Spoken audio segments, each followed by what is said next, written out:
Ylli Zalla, i arrestuar 2 ditë më parë në Krujë, ka dhënë para gjykatës versionin e tij për momentin e ndalimit, ndërsa gjykata ka vendosur ndaj tij masën e sigurisë arrest me burg. Dëshmia e Zallës sjell një version tjetër nga ai me të cilin ministri i Brendshëm Besfort Llamallari e prezantoi publikisht operacionin. Ministri përgëzoi policinë e shtetit për arrestimin, ndërsa Zalla pretendon se është vetë dorëzuar dhe se i priste oficerët e policisë që të shkonin. Jam vetë dorëzuar, i prisja që të vinin, isha aty afër. Policia e shtetit, policia e Tiranës dhe e Krujës më kanë futur në hasmëri me të gjithë zonën dhe duan të më vrasin, ka deklaruar Zalla. Pretendimi se i priste efektivët dhe se u dorëzua pa rezistencë nxjerr blof mënyrën se si Llamallari e paraqiti arrestimin si sukses të operacionit policor. Pavarësisht pretendimeve për mënyrën e arrestimit, çështja kryesore penale ndaj Zallës lidhet me arsenalin e armëve dhe municionin e gjetur në pronën e tij. Mbrojtja kërkoi një masë sigurie më të butë. Avokati argumentoi se armët ishin të vjetra, se një pjesë e materialeve të sekuestruara nuk funksiononin dhe se nuk ka prova që Zalla t'i ketë përdorur ato në veprimtari kriminale. Gjykata nuk i pranoi këto argumente dhe caktoi masën e sigurisë arrest me burg. Ylli Zalla ishte shpallur në kërkim që prej nëntorit 2025. Arrestimi i tij në Krujë u krye me angazhimin e forsave Renea dhe strukturave të tjera të policisë së shtetit. Versioni që ai dha para gjykatës, megjithatë, kundërshton narrativën se ndalimi erdhi pasi policia arriti ta kapte përmes një operacioni në të cilin ai po përpiqej t'i shmangej arrestimit. 49 vjeçari ka mohuar për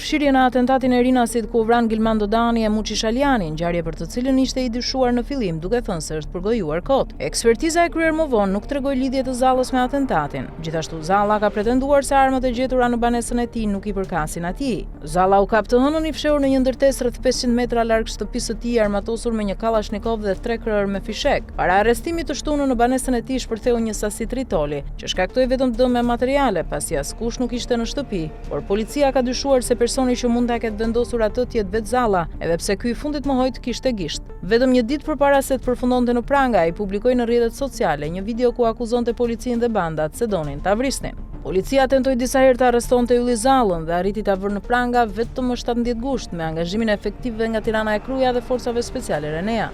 Ylli Zalla ishte në kërkim pasi në banesën e tij janë gjetur në 4 raste arsenal me armë që dyshohet se përdoreshin për furnizimin e grupeve kriminale.